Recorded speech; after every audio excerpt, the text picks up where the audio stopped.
from its pages. It looks like an article ripped out from a radio enthusiast magazine. Complex mathematical equations explain the basics of something. These formulas look oddly painful. Maybe it's the Uland frequency system? I've never heard of that before. I know of FM, AM, UKV, but...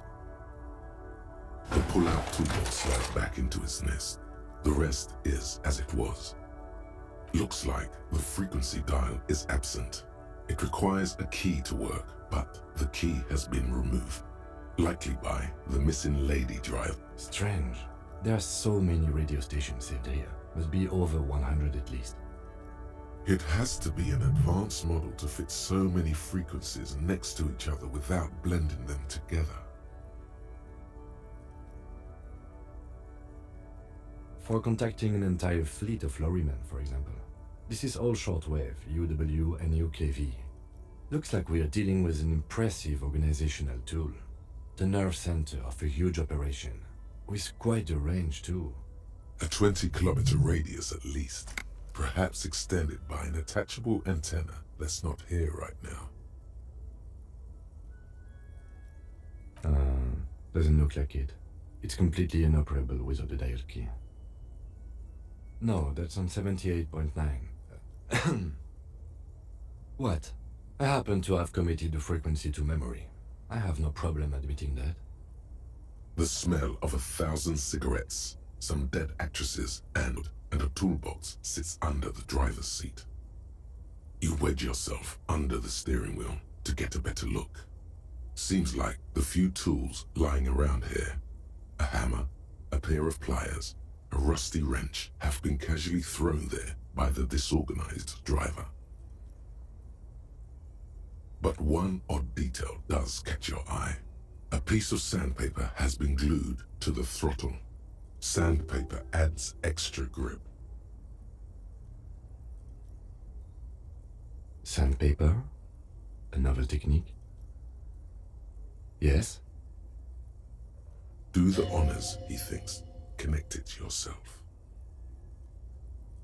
Which means that the missing lady driver was present at the lynching.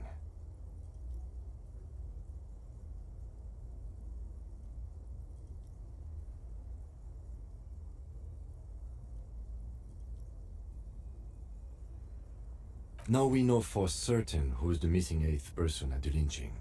Do you think that Hardy and his boys could also be involved in the drug operation?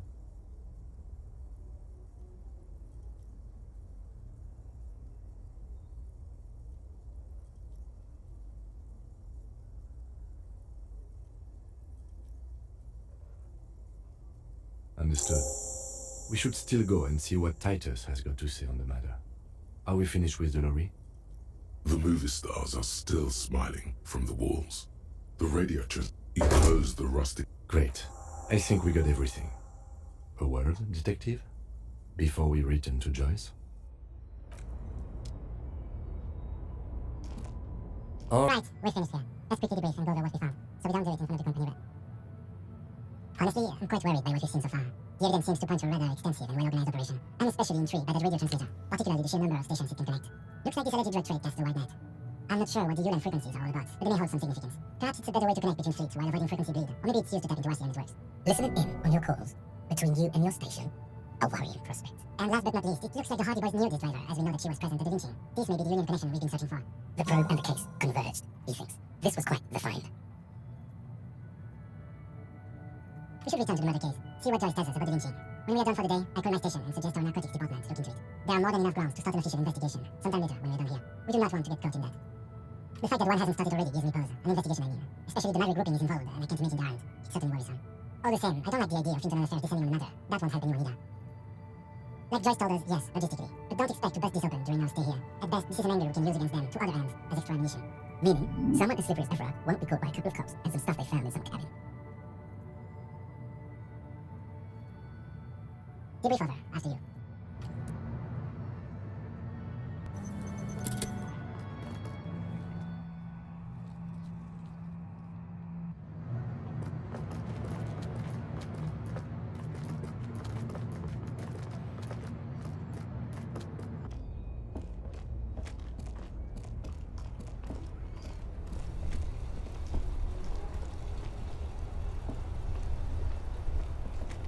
I saw you poking around in Lady Driver's lorry. She in trouble?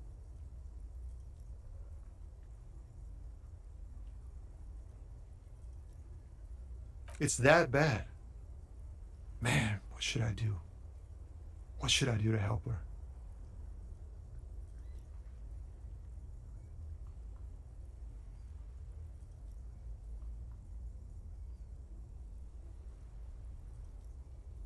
Yeah, maybe I should just keep my head down and work on my rhymes while I can. Oh, you know, Tommy Leham's gonna be a musician. Sprechgesang, but with beats. I've got a lot of free time on the road to hone my craft.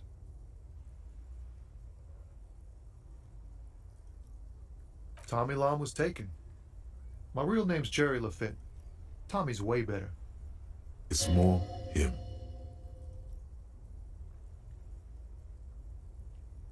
Yeah, you too. Be safe, detective.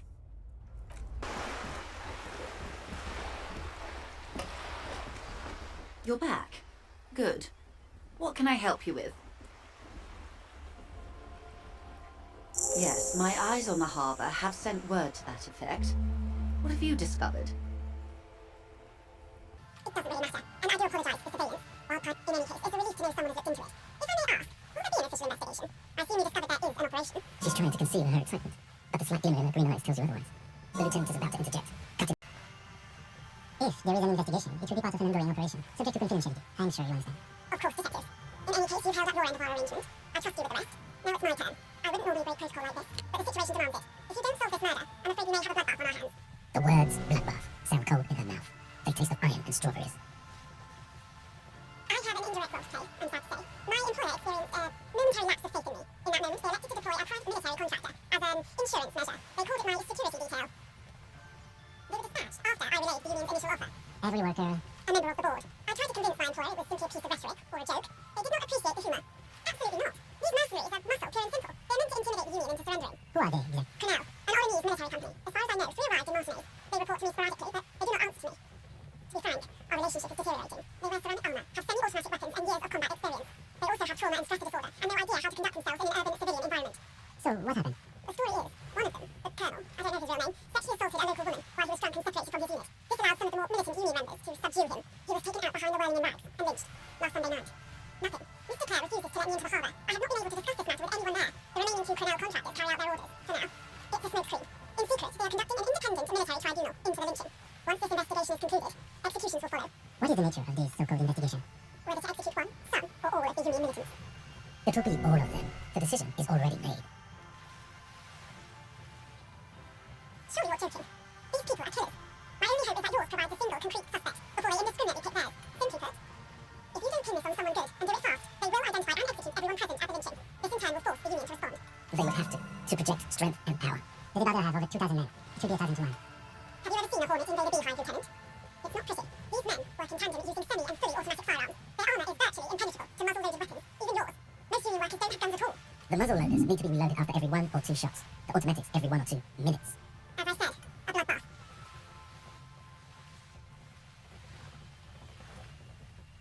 It appears you found it, yes, and I'm not happy for you.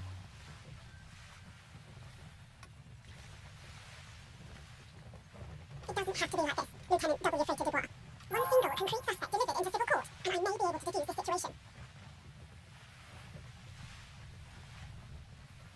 They've gone to ground, as it were. I don't recommend seeking them out.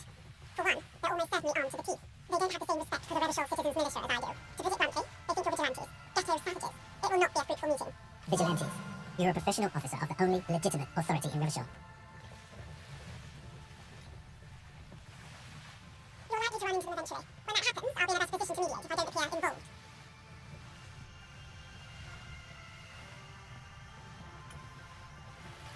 This is so embarrassing. You have no idea. There's something wrong with your brain. Luckily, the lieutenant still has his. Man, with all due respect, I've been around Martinez and there's a giant hunk of a man in ill-fitting clothes at the harbour gates. Mr. Right to Work. His heart really isn't it. Not a terribly good actor, that one. Still. And the other has been one of the 4-story buildings overlooking the roundabout. He or she was reporting back to you while we were canvassing the lorry drivers. I would, afford a good vantage point. Still, I hope you heed my advice. There's no need to kick the hornet's nest. Or he didn't.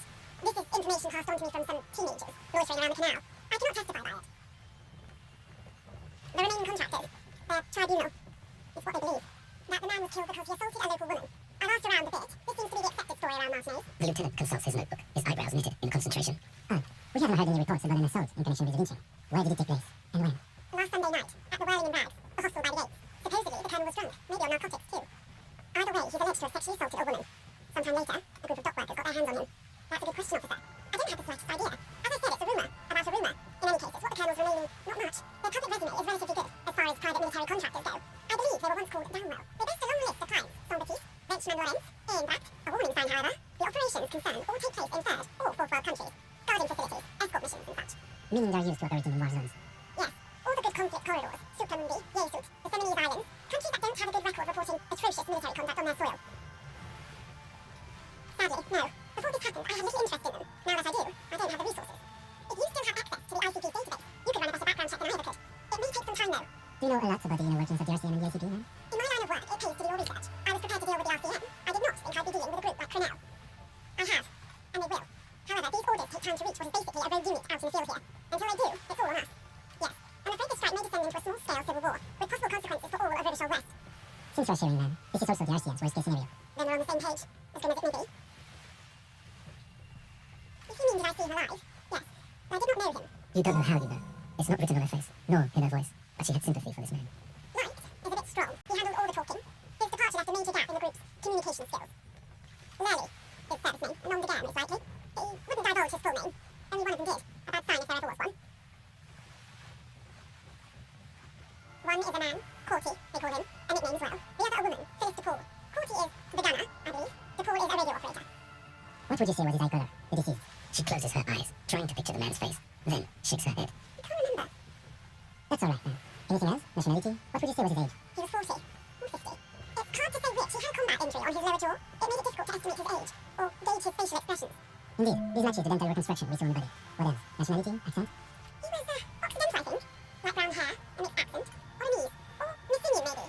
His injury gave him an accent all his own. In a way, it was humanising. He had to learn to speak through it, through the injury.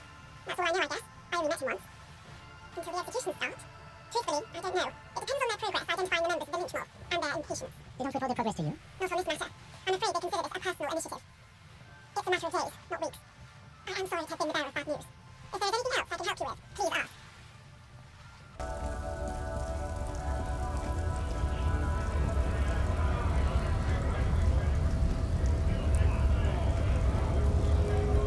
Right to work! Right to work! Shame on you!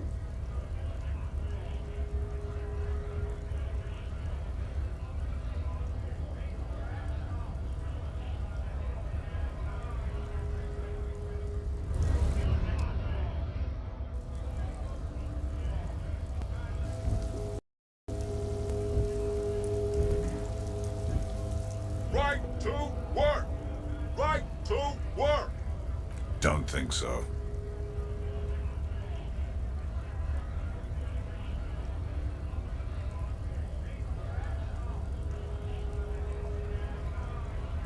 Silence. He takes the photo. Grey eyes dart back and forth on the glossy surface. His face is unmoving. Hard as a stone, but beneath it, you see dead flesh in colorful rivers of polychrome, melting skin and hair. Fucking loincloths. Really did him in.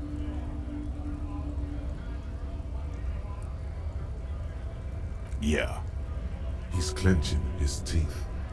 There is silent pressure behind them. What it means. I can tell you what this one means. Only one. You want to hear what happened here? Our colonel is deep in the bush here. Deep in the fucking bush. In Benito, 41. Monsoon season. He's on a reconnaissance mission. He spent a month behind enemy lines, scouting kept villages. Nothing but fucking bugs and snakes for fun. Men are getting restless. There's talk of switching employers. With some strange emotion. This is about to get really graphic. Last moment to back off. Our boy, he's only a captain then, but he knows how these men think. If they don't see action soon.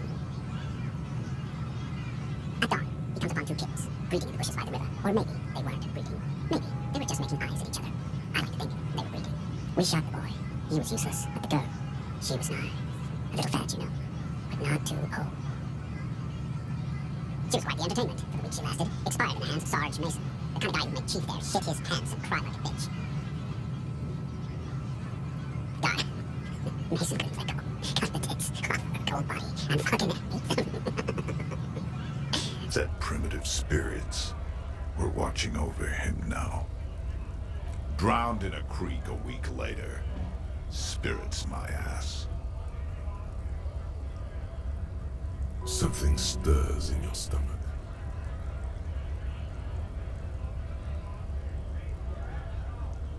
No, I was somewhere else. That's just a guess as to what this one little star on his belly might mean. I'm just a bouncer. Fucking mask is getting sweaty. I want to take my mask off. But He's under orders, and orders are orders.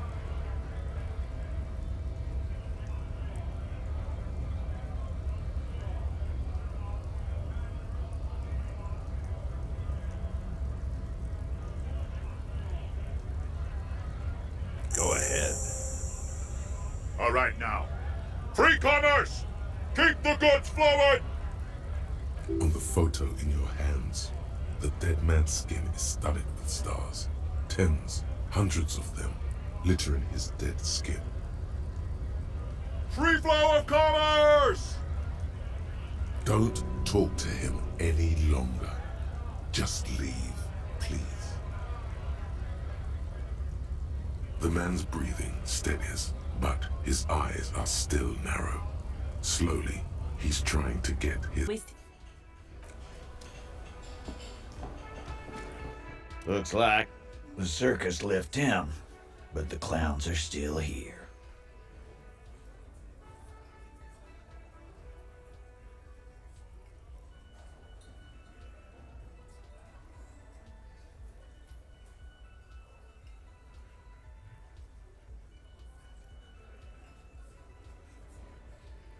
Looks like the circus left town, but the clowns are still here.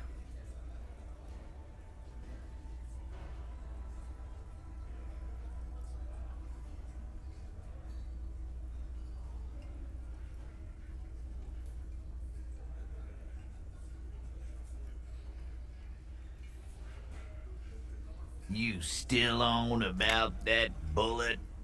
A bullet in a hangman's head. You're right, Copper.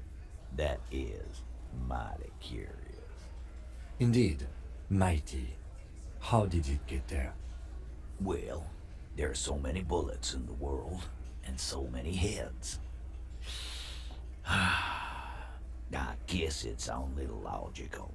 At some point, one... It's bound to happen again, you know? Just statistically speaking, of course.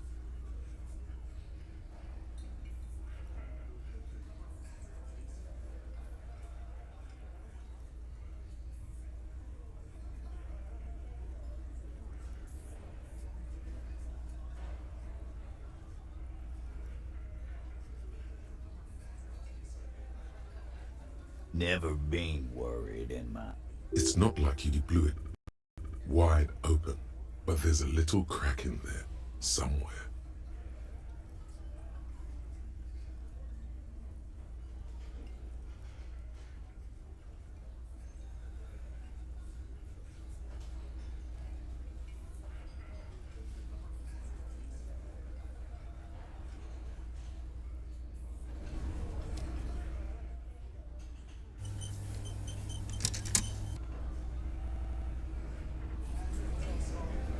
Looks like the circus left town, but the clowns are still here.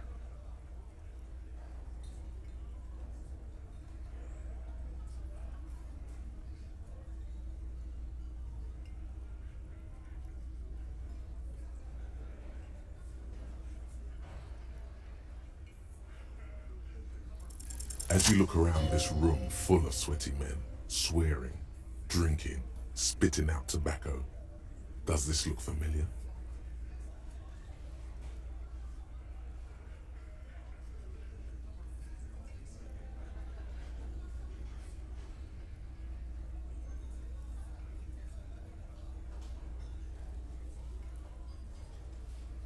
You believe the place was called Precinct 41. It was also filled with, almost exclusively, men, sitting on desks, talking shit and wasting time. Huh? You got a problem with beer now? Not quite there yet. Push on.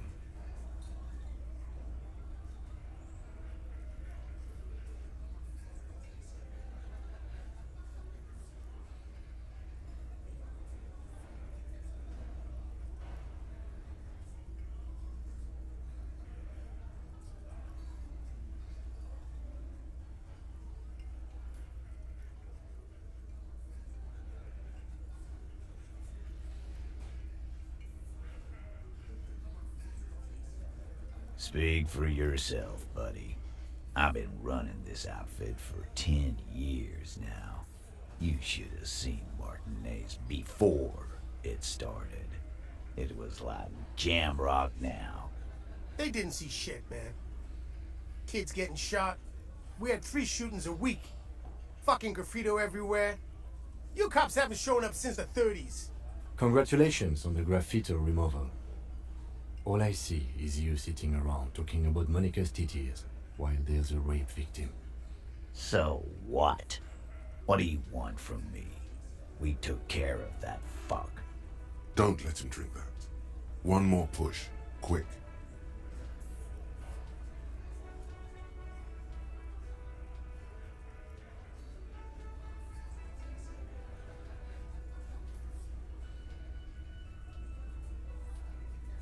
Titus? She stops mid-sentence. That's it. You got him. He's going to give it up, but on his terms. You wanna help her, cop? Fine. I'm gonna let you help her, but you treat her with respect. If you don't, if you question her, harass her, a freight train of pain, buddy. What is her name? Glacia, I'm on due. She's staying here at the Whirling in Rags, a real pretty one. Silvery jumpsuit, blonde. That's I'm on due, with an O-U. Shit, the girl. The girl upstairs? That can't be her. Remember what you said to her? You told her you want to have.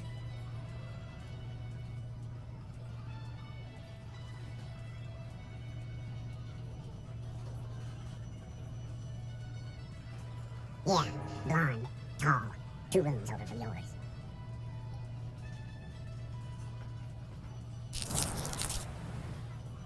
You inexplicably act cool after the victim's name, with your eyes bulging like some wild beast. Your fingers are fidgeting and sweat starts forming on your brow as Titus looks at you oddly. I don't understand what's so cool here. Nothing. We just have a few more questions. Then we'll be on our way.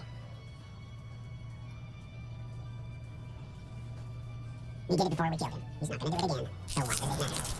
It would help if we established a timeline. Alright, 2 weeks maybe? I don't know. I need another beer. Here you go, boss.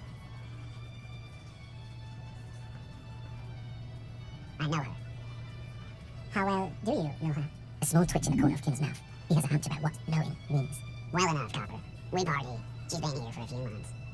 He tries to make it sound real casual, but the muscles on his neck tighten. You mean Revachol? Nah, she's an immigrant. Or a drifter of some sort, and staying here over the winter. Don't you give her any more trouble. She's just had some bad luck, that's all. Shut up, Angie. She doesn't need your help. Titus gives them both a look. They fall silent. What's with all the silences? It's like these guys don't know how to feel about this. You should keep picking at it. And what was up with the party she and Titus did? It sounded fun.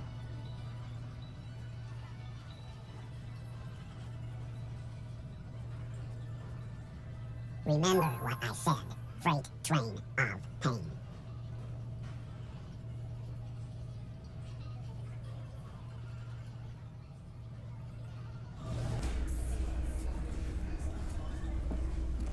Officer, what was that?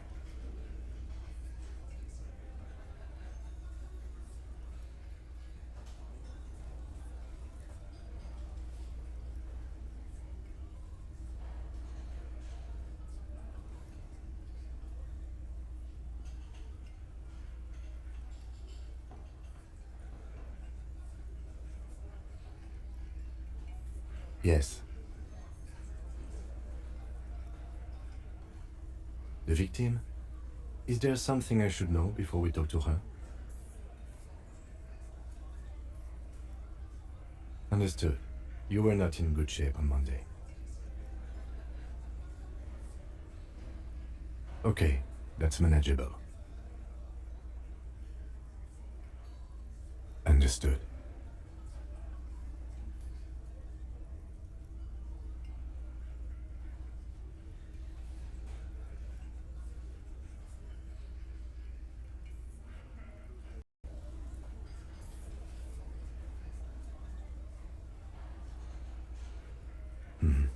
What else did you do?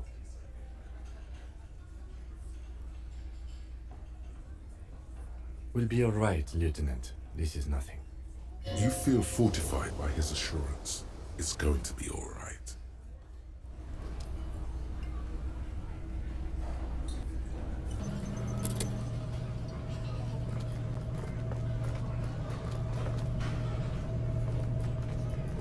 Can I help you? Got the 20 real? Good. You got the room for the night, but remember, you'll need another 20 real tomorrow. What is this thing? What, the interior decorating kind? You know, I'm sorry, this is actually a nice bird. A competent piece of taxidermy. I can fix it to the plaque and have a new bird in the establishment, I guess? So, I don't know. Thank you. I'm gonna go with thank you. People just don't know how to accept gifts, especially taxidermy. He likes it. He likes the bird. It solves his broken bird problem. This was mostly about the fucking cardio. Massive cardio here. You'll live till 90, or you get a heart attack from running. I feel good about our work here today. It's all about the little things, like bringing people random stuffed animals.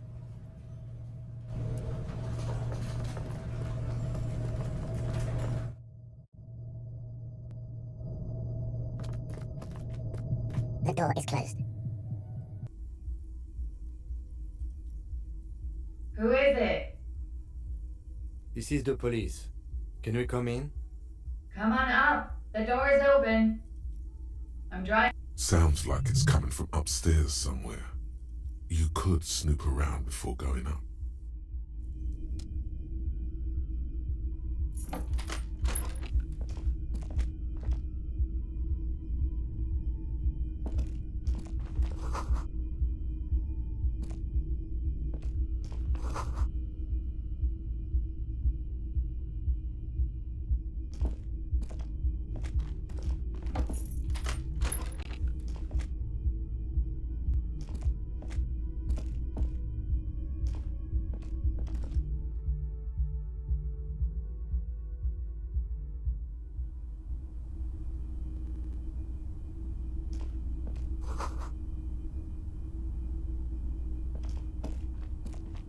This window is pristine on the inside, unlike the one next to it.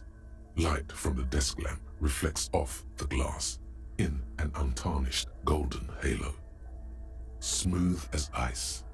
There are spots of mud and rain on the outside, even smudges.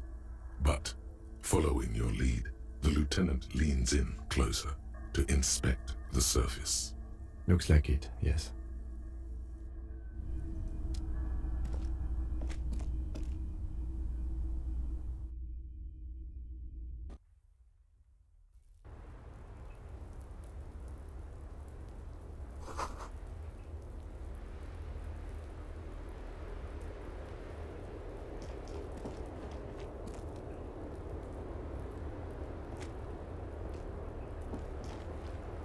Welcome to the roof.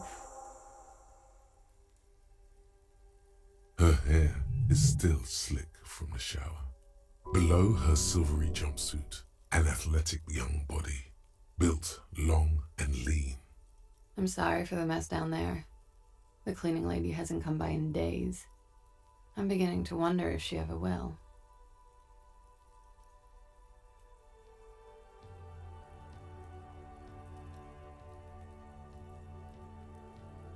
It's much nicer now. Where the dead body used to hang, clearly visible from the roof, but no longer. Thank you for that, officers. Truly. There is something in her light brown eyes, a sadness, when she thinks about the death of that man. Oh yes, legends of room number 1 have made their way around the building. They say a portal to hell has opened in there.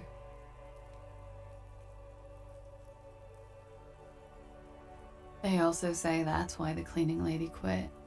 Because of the infernum. I'm Kim Kitsuragi. I'm a detective from Precinct 57. I believe you have already met my colleague from Precinct 41. Have I ever?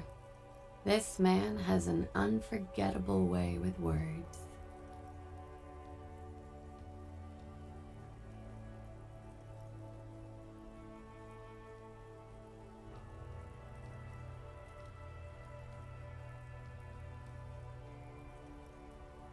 And what is that situation? Miss, we are investigating the murder of the man down there. The people who put him there have asked us to talk to you. Huh. I see. It's a bit early in the morning for rape, isn't it? She sounds positively buoyant, vivacious, totally unbothered. Yeah. I'm gonna go with not raped. I can't say that stuff about him. Tell them it's not my style. They'll have to, if they want to jazz up the charges, they'll have to get someone more, rapeable. Are you saying that you were asked to tell us you were assaulted? Not explicitly, but I understood what they meant. It wouldn't hurt to spice things up a bit. Some assault and battery. Sexual assault, maybe. It was clear the latter would be spicier.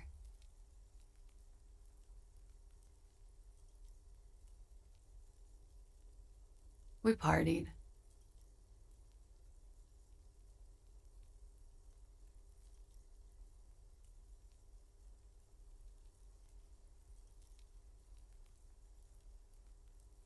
With all due respect, sir, I think we partied a little harder than that.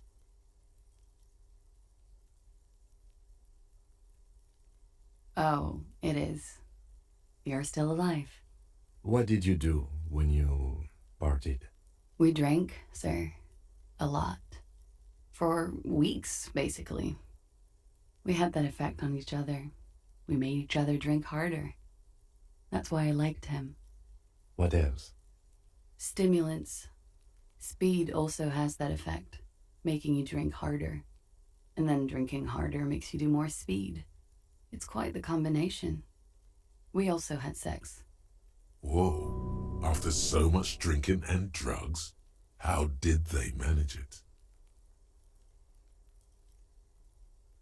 A little. The drugs were good enough, and we did enough of them. How did you two meet? Downstairs, at the bar. He was on some sort of assignment, a military man, as you probably know. Had a cool, scary scar. When was this?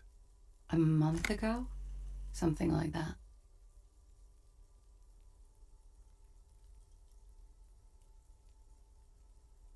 Pretty much. Warming them. She must be very cold and exhausted of this life.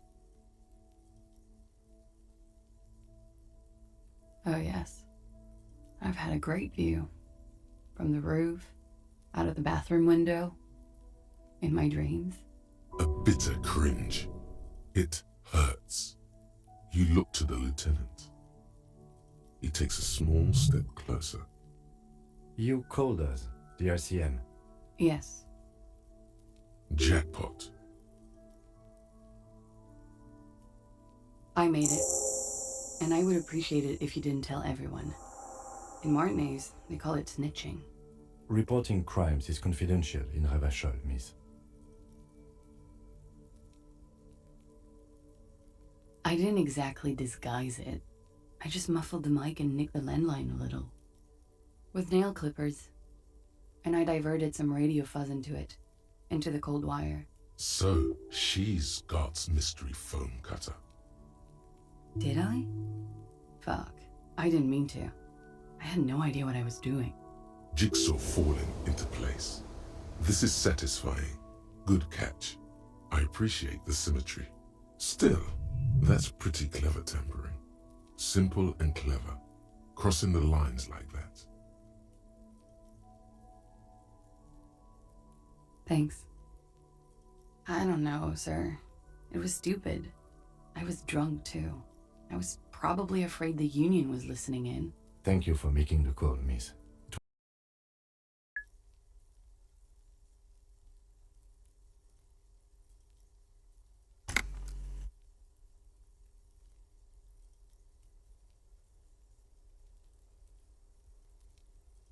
I'm sorry, I can't do it. Not right now. Later, maybe. I keep seeing him. Like he is now. I can't talk about his, I don't know, hair. I know it's difficult, miss. We can return to it later.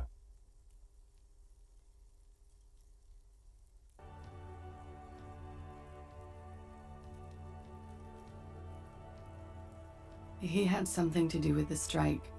One has been roiling since I got here. Rotten timing. But you probably know all about it. And his role in this strike was what? I think he was in a security detail. He was ex-military, worked for Wild Pines, and against the Union. We didn't discuss work much, if you know what I mean. But I understood it was dangerous. And they lynched him for it? Should we head by downstairs, officer? We may have things to discuss there.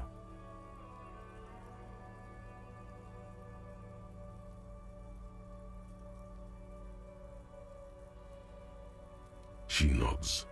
Silvery cigarette fumes disappear into her mouth.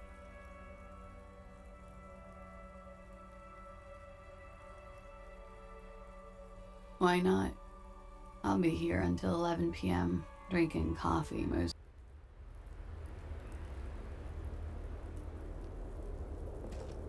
Looks like we have more to discuss with those so-called Hardy Boys. Half their reasoning just went out the window. Nothing will make them respect the RCM, but it will disrupt the game they prepared for us. We just stripped off one layer of whatever it is. Her decision to not corroborate their story was definitely not part of the plan.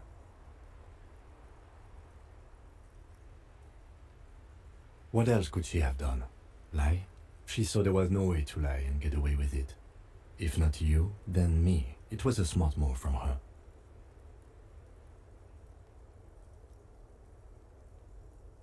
You think so?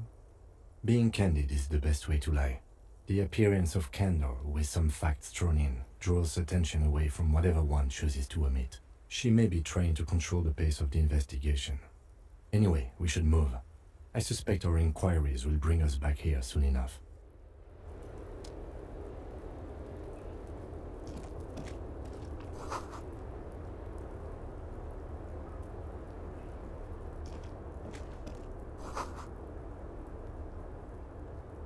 Just as you look at the flowers, a gust of wind raises them from the roof, picking them up in the air.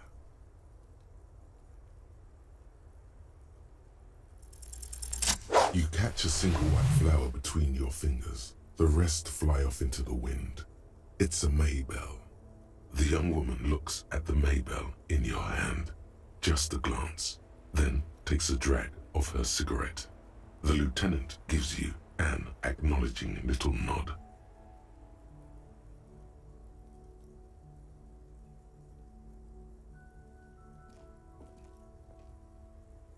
Your 9mm semi-automatic finger pistols produce a satisfying snap. Strange for such a low-caliber finger gun to sound so chunky. The flower in your other hand is impressed. So is Kim. That's not entirely true. The lieutenant is looking at the door to the east and mostly misses them.